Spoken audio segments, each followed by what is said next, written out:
as I understand it, is going to be used entirely for LED lighting for the stoplights and stuff like that, which I think is great. We need to cut down our electrical consumption, but if we're taking federal stimulus money to change out a bunch of light bulbs, that's not creating any jobs.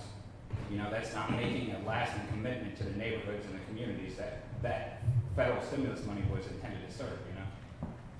Yeah, that's one of the things we're definitely going to cover more in depth. I'm going to have representatives from the city talking about that, and also some of the folks who are setting up structures to monitor. And there are other applications for that Recovery Act funding too, beyond just that, I'm sure. But the question is, how do you track that? How's that available? Do it? Well, you know,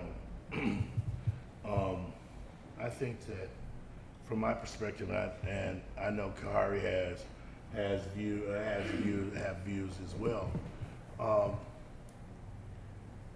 When we look at the totality of it all, there is no simple answer and there is no singular answer.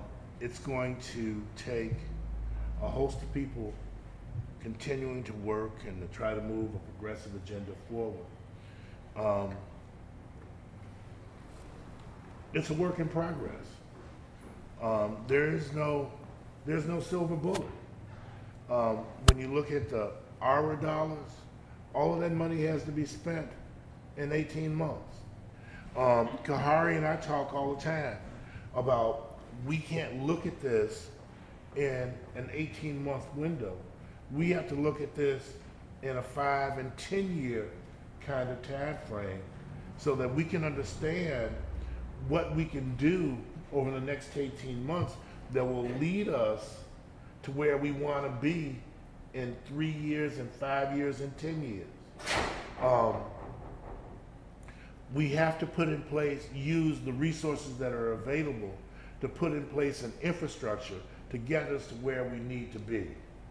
And that's always constant reevaluation, constant, because the measurements are always are evolving. They're going to change. Yeah, they're going to continue to grow. But the key is that we have to understand and not and not be comfortable or totally uncomfortable with folks making money. That's the way. That's the reality, and that's the way of the world. And somebody's going to make some money off of it.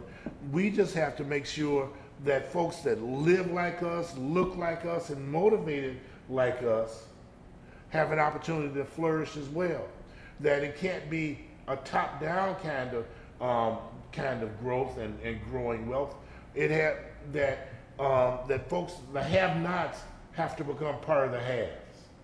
And there's no simple answer to making that work.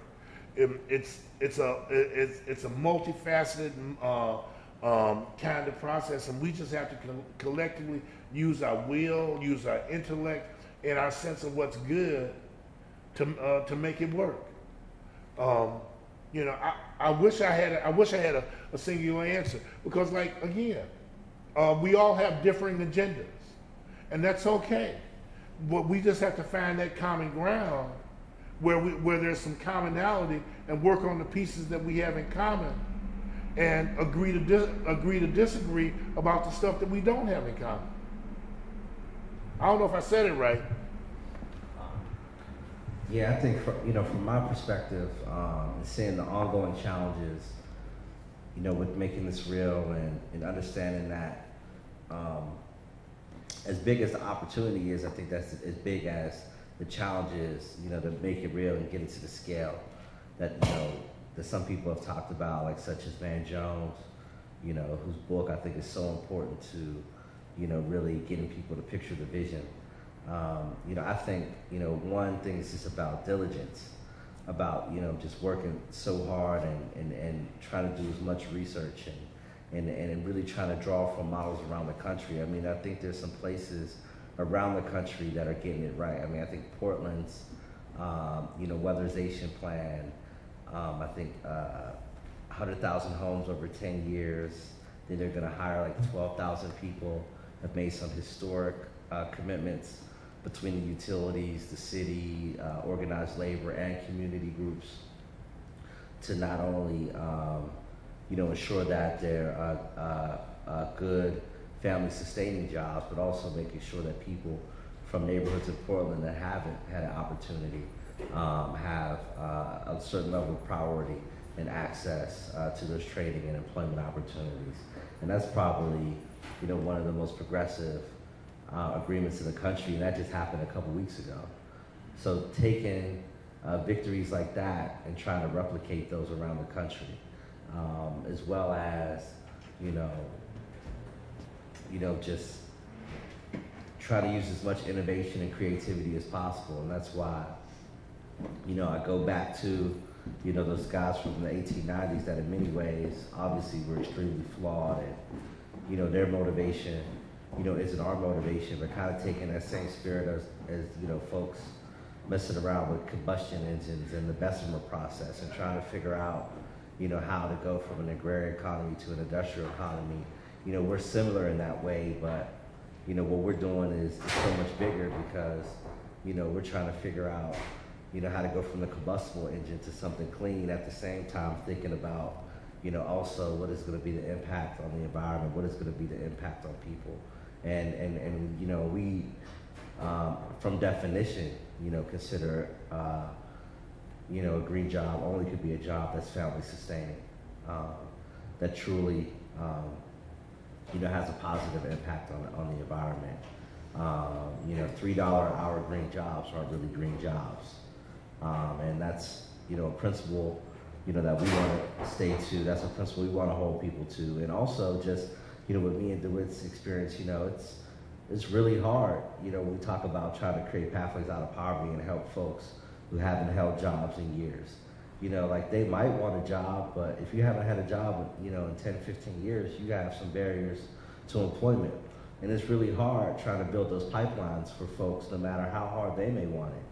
And so it's really challenging and sometimes discouraging, when you see folks that need jobs and want jobs, but there's that barrier to employment, whether it's reading skills or math skills, people that may not be like 50 years old but not proficient in math and reading.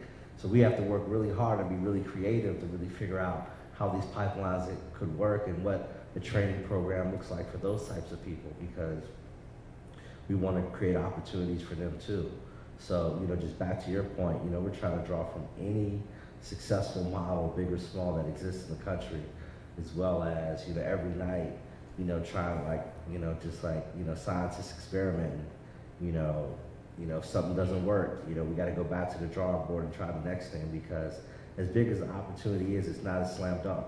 If we don't work hard and be innovative and creative, it's still not going to be real, because it's just not that easy. We're talking about a revolutionary transformation in the economy, as well as a revolutionary transformation in a lot of people's lives. I'll close by saying this. I also often I brag about my opportunity and my relationship with Kahari and how he just helps me to grow every day. And because I'm much older than anybody in this room. I'm a lot older than I look. And so I understand Kahari keeps me on track because I am as aggressive as one can imagine. But he helps me to understand that I can't have my way all the time, and that I have to be willing to compromise and work for the greater good. Because again, it's about understanding that somebody is going to get paid out of this. We just have to make sure that those who are getting paid are deserving as well. That we have to make sure that the top doesn't rise without the bottom rising as well.